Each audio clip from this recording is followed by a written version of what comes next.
She scrubbed his floors on her knees while he walked past her like she was invisible. Every single day for 3 years, invisible. That was the deal. Stay hidden. Stay small. Stay alive. But tonight, under the blood moon, something ancient and hungry stirs beneath her skin, and Elara can't hold it back much longer. His name is Alpha Caius. Cold. Ruthless. The kind of beautiful that makes your chest ache and your instincts scream. And he has never once looked at her. Not really. Not the way a man looks at a woman. He can't stop thinking about it 3 a.m. Until her glamour shatters. Until the golden light tears through her servant's rags like the sun ripping through storm clouds, and every wolf in that room drops to their knees before they even understand why. Including him. Because what's written in her blood is older than his pack, older than his throne, older than every law he's ever enforced, and it's about to burn his entire world to the ground. This is Elara's story. And it is nothing like you expect. If slow burn tension, royal secrets, and an alpha losing his mind over a woman he once ignored is your thing, you are exactly where you need to be. Hit subscribe, drop a comment telling me your favorite part, and share this with someone who needs a story that'll wreck them tonight. Chapter 1. She had learned to make herself small. Not just in stature, in presence. In breath. In the way she moved through a room like smoke, careful not to disturb the air that important people breathed. 3 years of practice. 3 years of yes, sir, and right away, and eyes cast downward at the stone floors she scrubbed until her knuckles split and bled. 3 years of surviving inside the Ironmore Pack, the most powerful wolf territory on the Eastern Ridge, by being absolutely, completely forgettable. Her name was Elara, and nobody who mattered knew it. Tonight was the Blood Moon Festival, the one night each year when the pack's hierarchy was on full display, when the strong preened and the weak disappeared into the background to carry their trays, refill their goblets, and pray to the moon goddess. They went unnoticed until morning. The great hall of the Ironmore estate blazed with firelight, decorated in deep crimson and obsidian, the colors of dominance and old blood. Laughter rang off stone walls. Wolves who had earned their rank wore it like armor. And the ones who hadn't, the Omegas, the servants, the lowborns, wore their shame just as visibly. Elara wore hers like a second skin.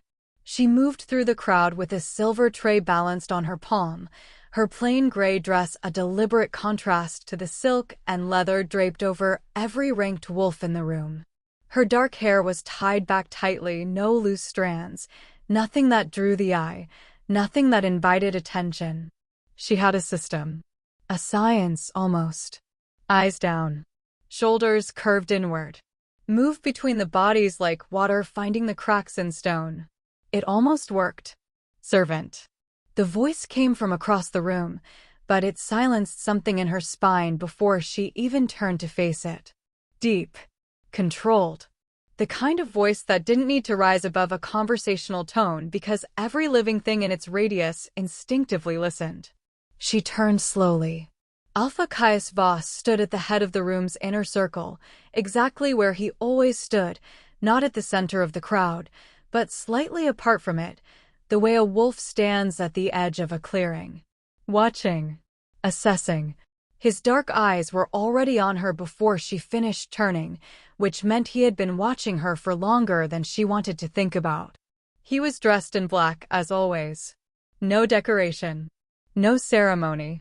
He didn't need it.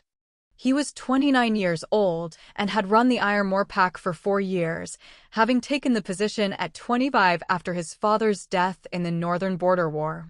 He was not cruel in the way of men who enjoyed cruelty.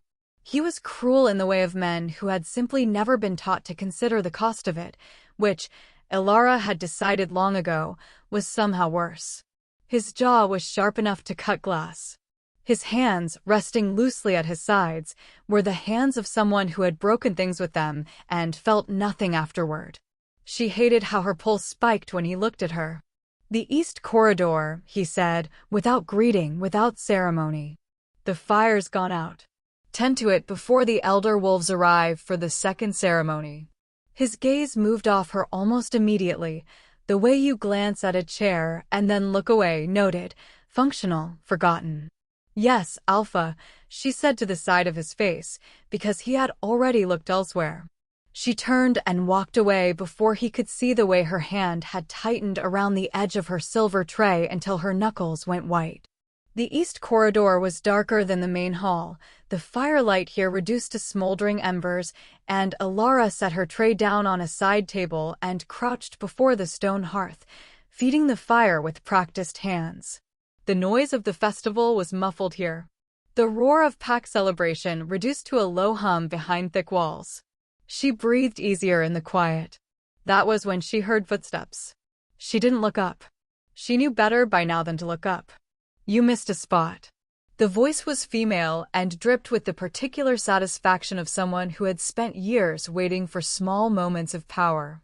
Seraphine Voss, the Alpha's cousin, ranked third in the pack hierarchy and Elara's personal affliction. Her heels clicked against the stone floor as she circled Elara like something examining its next meal. The grate. It's filthy. Start again. Elara looked at the grate. It was not filthy. Of course, she said quietly. Seraphine crouched down, not to help, but to get close enough that her perfume was suffocating. She was beautiful in the aggressive way of wolves who had grown up being told that beauty was a currency, all dark lashes and sharp cheekbones and a smile that never quite met her eyes.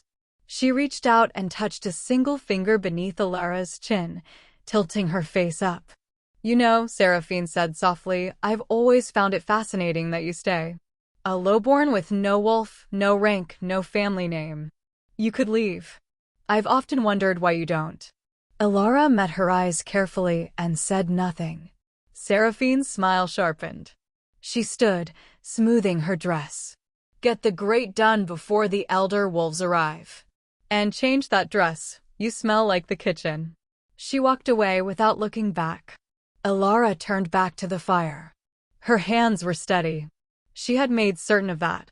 But beneath the surface of her skin, deep in the architecture of her blood, something ancient and furious pressed against its cage. She breathed slowly, the way she had been taught, in through the nose, out through the mouth. Imagine the power as a river, redirect it, contain it, and after a moment, the pressure receded. She was still in control. For now. It was on her return to the main hall, tray rebalanced, system re-engaged, that it happened. The crowd shifted suddenly as a group of ranked wolves moved en masse toward the ceremony floor, and Elara stepped aside, but not fast enough. The collision was brief, barely a second of contact, a forearm against her shoulder as Alpha Caius moved through the crowd with his inner circle, but the moment his skin grazed hers, something detonated beneath her breastbone. She sucked in a breath she couldn't explain. Not pain. Not quite. Something older than pain. A recognition so deep it felt geological, like two tectonic plates discovering they had always been aligned. Caius stopped walking. In the middle of a crowded room, during the Blood Moon Festival, surrounded by his ranked wolves and elder advisors, Alpha Caius Voss stopped walking and turned his head slowly, like a man who had heard a sound he couldn't locate. His dark eyes found hers. For 3 years he had looked through her. Tonight, for one suspended, impossible moment, he looked at her. Not past her. Not through her. At the specific, particular reality of her, like he was seeing something his brain couldn't yet file correctly. Elara dropped her gaze immediately. Her heart was a war drum. Alpha. One of his lieutenants touched his arm. The elder wolves are waiting. The moment broke. Caius turned away. The crowd closed between them like water. Elara stood completely still in the middle of the festival, surrounded by celebration she wasn't part of, and pressed her free hand flat against her sternum, right over the place where something had just cracked wide open. She knew what that feeling was. She had been warned about it. She had been warned that if she ever felt it, she needed to run. If you are already feeling the pull of this story, and I know some of you are, drop a comment right now and tell me, Are you Team Elara from the beginning, or do you need to see more before you trust her? Go ahead. I'll wait. And if you're watching this on someone else's recommendation, subscribe now, because this story is only getting started. Chapter 2. She didn't run. That had always been her first mistake, the stubborn, quietly defiant part of her that her mother had called royal temper and Elara had spent a lifetime rebranding as ordinary stubbornness. She stayed. She finished the Blood Moon Festival with her head down and her glamour intact and told herself the moment in the corridor had been a coincidence, a fluke, a synaptic misfire. She almost believed it. The trouble arrived 3 days later, wearing Seraphine's perfume and carrying a list of grievances thin enough to be transparent. The inner courtyard of the Iremore estate was used for mid-morning pack assemblies, not the formal kind, just the casual, territorial kind that high-ranking wolves enjoyed as a reminder of the social order they lived inside. Elara had been sent to deliver morning refreshments to the ranked table, a task she had performed dozens of times without incident. She moved through it with her usual precision, setting down goblets without meeting eyes, folding into the background like furniture. But Seraphine had an audience today, and audiences made her ambitious. You poured that wrong. Seraphine's voice carried across the courtyard, heads turning in that slow, interested way wolves had when they scented something worth watching. Elara looked at the goblet. She had poured it correctly. Pour it again. Elara picked up the goblet and poured it again. Still wrong. Seraphine stood, brushing invisible dust from her dress, stepping toward Elara with the easy confidence of a woman who had never once in her life wondered what happened to someone who pushed back. Do you know what I think? I think lowborns shouldn't be permitted at blood moon ceremonies at all. They contaminate the atmosphere. Don't you think? She glanced at the ranked wolves around her, gathering agreement like flowers.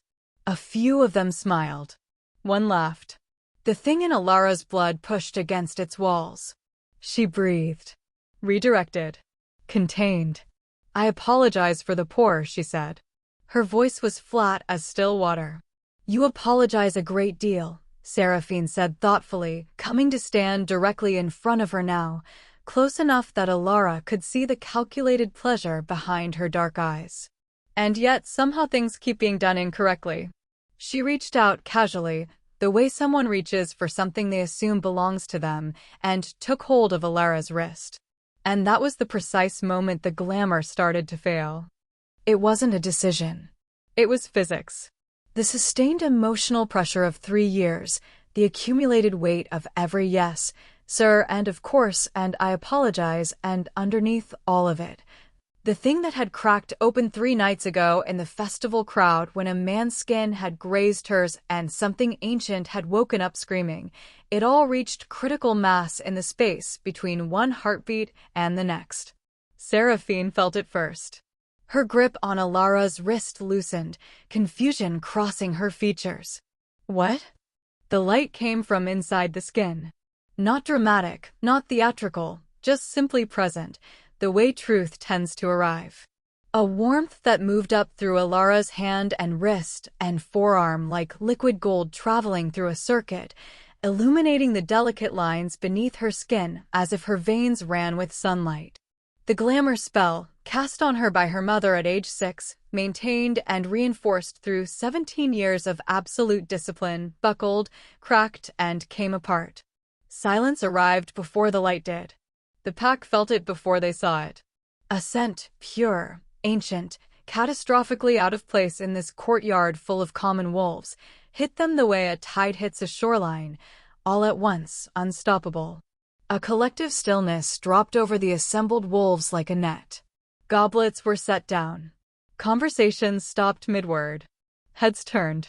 On Elara's collarbone, just below the base of her throat, where the high neck of her servant's dress had always kept it hidden, the crest began to glow. Iridescent. Multi-toned. A sigil so old that 3 generations of wolves had grown up learning it only from history texts, because the bloodline that carried it had been declared extinct 70 years ago during the royal purge. When the old monarchy fell and the Alpha Council rewrote the law to ensure no royal line could ever challenge their dominion again. The lost royal crest of the Aurelian line. The last sovereign bloodline. The ones who hadn't just led packs, the ones who had ruled the entire wolf nation, answering to no council, bowing to no alpha. The ones with the kind of power that didn't just command wolves, it commanded the moon goddess's will itself. Seraphine released Elara's wrist as if she'd been burned and stepped back. Then stepped back again. Her face had gone the color of ash. The ranked wolves at the table were on their feet, and not with aggression. They were rising the way creatures rise when something primal in their nervous system overrides their ego and forces a biological response they didn't choose. They were rising to bow. Elara stood in the center of the courtyard with golden light pouring from her skin and the ancient crest blazing at her throat, and for the first time in 3 years, she did not curve her shoulders inward. She did not cast her eyes downward. She stood with the posture of someone who had been taught, before she was taught to hide, how a queen holds herself in a room, like she is the axis around which the room rotates, and she already knows it. She was terrified. And she was magnificent.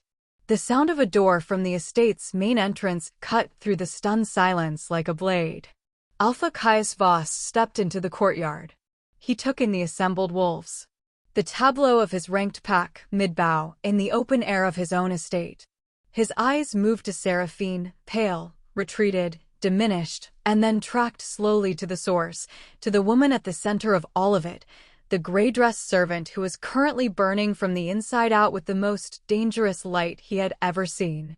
He went still. Not the stillness of a man processing information. The stillness of a man whose body recognized something before his mind had permission to.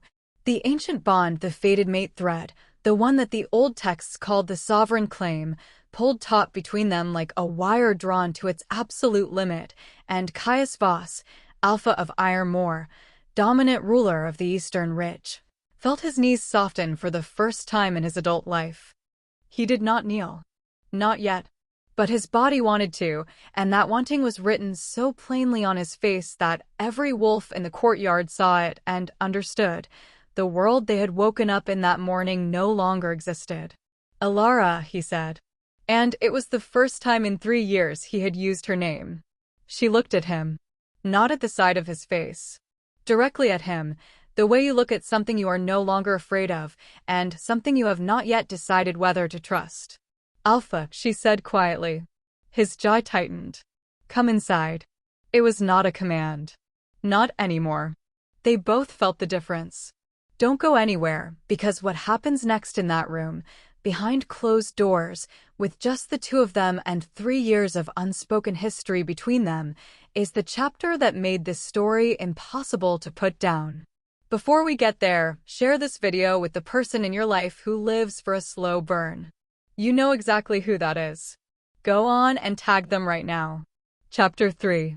The Alpha's private study had floor-to-ceiling bookshelves and a fire that burned too hot for a room that size, and it smelled like cedar and something colder, ambition maybe. Or the particular restraint of a man who had spent years treating emotion as a structural weakness. Elara had cleaned this room. She had dusted these shelves, swept this hearth, moved through this space like a ghost, and catalogued every detail the way a woman catalogues a danger, methodically, without sentiment. She had never stood in it as an equal. She wasn't sure she stood in it as one now. But she stood differently, and that was its own kind of statement. Caius poured 2 glasses of something dark amber from a decanter on the side table, his back to her. His shoulders were a controlled tension beneath his black shirt, the tension of a man working very hard not to telegraph everything he was feeling to someone he was only beginning to understand could read him. He set one glass on the table between them and kept the other in his hand, turning to face her. He looked at the crest at her throat for a long time. Aurelian, he said. It wasn't a question. Yes, the line is extinct. Apparently not. The fire crackled. Somewhere outside the estate, a wolf called to another across the ridge, the sound carrying in the way sounds carry on blood moon nights. Further, deeper, weighted with something more than noise. Your mother, he said. She was Queen Mira Aurelian, last sovereign of the old monarchy. Elara picked up the glass from the table between them, because her hands needed something to do, and she refused to let them tremble. She was 22 when the Alpha Council ordered the royal purge. She was 3 months pregnant when she escaped into the southern territories with a glamour cast by the last royal mage and a new name stitched into a forged lineage record. She met his eyes. She raised me in hiding. She died when I was 16. She made me promise to keep the glamour intact until I understood enough about power to survive its revelation. She looked at him steadily. I didn't choose tonight. Something moved across his face, quick, complex, there and gone before she could fully read it. The contact at the festival. 3 nights ago. His voice had dropped to a register she had not heard from him before. Low. Careful. Like someone handling something they were afraid to break. Was that the first crack, she said. Yes. The silence between them was the loudest thing in the room. She watched him process it, watched the alpha in him work against something older than rank or pack law, something written into the molecular structure of his blood that the books called the sovereign bond, but that felt. Standing 3 feet from him with the fire at her back, considerably less academic than the texts had suggested. His jaw was tight. His eyes were on hers with an intensity that made her want to step backward, not from fear, but from the particular vertigo of being looked at by someone who is seeing you, actually seeing you, for the first time after years of practiced invisibility. You were my servant, he said. I was hiding in your pack, she corrected. There's a difference. I gave you orders. You cleaned my floors. I cleaned your floors, she agreed. And I stayed alive, which was the only thing that mattered. Her voice was even. If I had revealed myself at any point, the Alpha Council would have sent hunters within the hour. I was safer invisible than sovereign. She paused. You can understand the logic of prioritizing survival over dignity, I would think. Something flashed in his eyes, not anger, which was what she had expected. Shame. Fast and hot and immediately buried, but she saw it. Good, she thought. He should feel it. The council will know by nightfall, he said, turning away from the fire and moving to the window, his hand braced against the stone frame. The eastern ridge stretched out beyond the glass, his territory, his wolves, the borders he had defended for 4 years with relentless, unapologetic force. Someone in the courtyard will have sent word already. The Alpha Council has standing orders to be notified of any Aurelian sighting. He turned back to look at her. Which means you have approximately 12 hours before they send a delegation. I know. They won't be friendly. I know that too. He crossed the room then, and she had about 2 seconds to decide not to step back before he was close, not threatening, but present, the way large, powerful things are present, filling the space around them with a gravity that reorganized everything else. His eyes moved between hers, searching for something. She didn't know if he found it. The bond, he said quietly. The word cost him something. She could see that clearly. The sovereign fated bond, the ancient texts say it's unbreakable. That an Aurelian female triggers it in the wolf the moon goddess has designated as her partner in rule, Elara finished. Her voice was steadier than she felt. Yes, I know what the texts say. He stared at her for a long moment. The fire snapped behind her. And you hid it. Even knowing. I hid everything, she said. That was how I survived.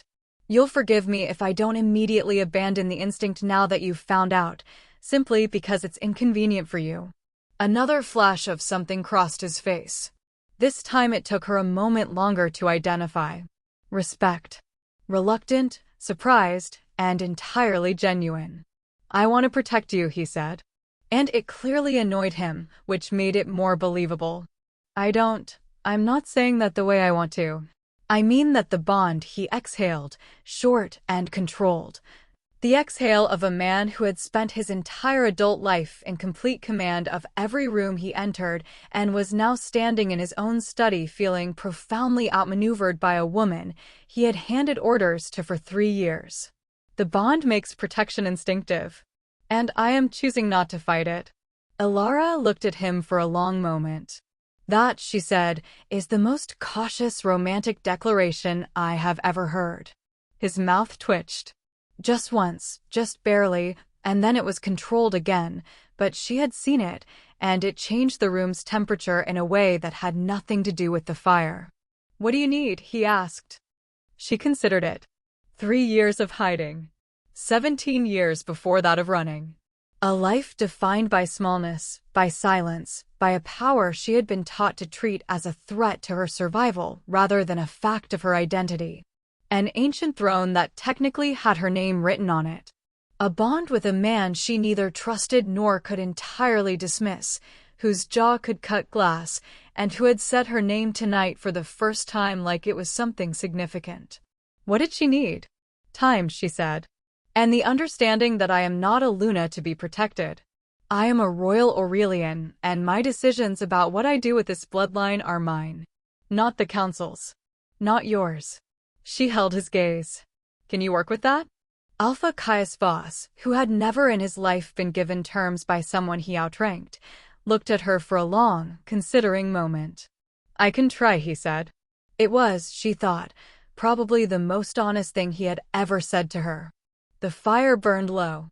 Outside, the wolves of the eastern ridge howled toward the moon, a sound that had never meant anything to Elara before tonight, a sound that had always belonged to people who had a pack to belong to. She listened to it now and felt, for the first time in her life, like it might be calling her home. She should feel more afraid than this. She knew that. She should not be standing in a room with a man whose presence rewired her nervous system, negotiating terms while the Alpha Council sharpened its knives 12 hours away. She should be practical, strategic, cold. She should not be watching the way firelight moved across his face and thinking that the worst part of being invisible for 3 years was not the cold stone floors, or the weight of the glamour, or the loneliness of radical secrecy. The worst part was that she had been close to something extraordinary every single day, and she had not been allowed to look at it directly. She allowed herself to look now. Just for a moment. She could be strategic again in the morning. This chapter just broke my heart a little, and I am not sorry about it. If you are on team, they are going to be extraordinary together, and I cannot wait. Leave a fire emoji in the comments right now. And please, genuinely, share this with someone who needs a story that makes them feel something tonight. There are millions of people watching the wrong content. Fix it. Chapter 4. The pack knew by morning. Not the version Caius had planned to release. Measured, controlled, framed in language designed to manage the hierarchy's response before it became a crisis. The version that spread through the Iremore estate by dawn was the courtyard version, the visceral version, the one that moved mouth to mouth through the pack the way all important truths move, imperfectly, emotionally, and too fast to contain. The Aurelian heir was alive. She had been living among them as a servant. The Alpha had taken her into his private study the night before and had not emerged until well past midnight. The latter detail was everyone's favorite part, and Elara was quietly certain Seraphine had contributed to its circulation with particular enthusiasm.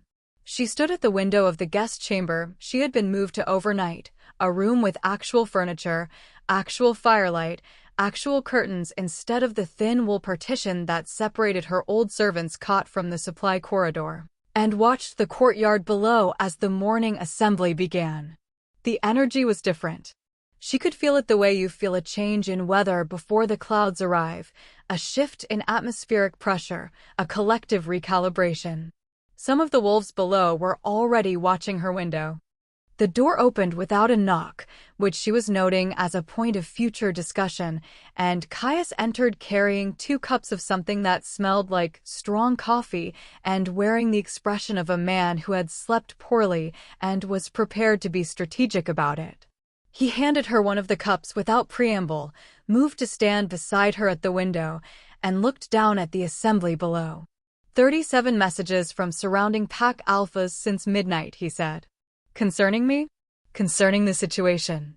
He said it in a way that suggested the vocabulary had been borrowed from diplomatic correspondence he found inadequate. The Valemont Pack Alpha has sent congratulations. The Thornridge Council has sent a formal inquiry about lineage verification. The Ashwood border territories, he stopped. What? Have gone silent, he said. Which is worse than if they'd sent something hostile, because Ashwood silence historically precedes Ashwood action. Elara looked at him over her coffee cup. You know your enemies well. I know everyone who wants what I have, he said. It's good practice. He glanced at her sideways, brief, controlled, and then away, like he was rationing the directness. They will want you now. A living Aurelian heir invalidates the Alpha Council's authority framework. 70 years of reconstructed pack law was built on the premise that the royal bloodline was gone. He said it plainly, without drama. You being alive is a constitutional crisis. I'm so sorry for the inconvenience, she said. The twitching thing happened at his mouth again. She was cataloging those twitches. She did not intend to stop. There will be a formal assembly this afternoon, he said. I'm calling all ranked wolves. I want you present, not as a servant, not as a guest. As he paused over the next word in a way that suggested he had practiced getting there smoothly and had not entirely succeeded. As my Luna. Elara turned to face him fully. We established last night. We established that your decisions about your bloodline are yours, he said. I'm asking you to stand beside me at a pack assembly. As my equal. As the woman the bond has named. He held her gaze with the steadiness of someone who had made the decision before he walked through the door and was committed to not retreating from it. I am not commanding you. I am asking. It was extraordinary how much those 2 sentences cost him. She could read it clearly now, the architecture of a man whose entire identity was built on authority, learning in real time how to lay it down at someone's feet like an offering instead of a weapon. She thought about her mother, moving through the Southern Territories with a forged name and a glamour spell and 3 months of royal bloodline hidden in her body. She thought about what her mother had sacrificed for her survival. She thought about what survival without living actually felt like, from the inside, after 17 years of it. She thought about what it would feel like to stand in a room as herself for the first time and let the room adjust to her instead of adjusting herself to the room. All right, she said. He exhaled, just slightly, just enough to reveal that he had been holding his breath. She filed that away too. The afternoon assembly was the most significant gathering the Ironmore Pack had held in living memory, which most of them recognized and none of them said aloud, because wolves are creatures who acknowledge power through silence as often as through sound. Elara stood on Caius's left in a deep blue dress that Marin, the pack's senior female warrior, who had appeared at Elara's door that morning with an armful of clothing and an expression that mixed reverence with the practical energy of a woman who had work to do, had chosen with the specific intention of making the crest visible. It sat at the base of Elara's throat, dormant now in its glow but unmistakable in its form, the iridescent sigil that every wolf in that room had grown up being told was a relic of a dead past. She had let her hair down. For the first time in 3 years. It seemed important.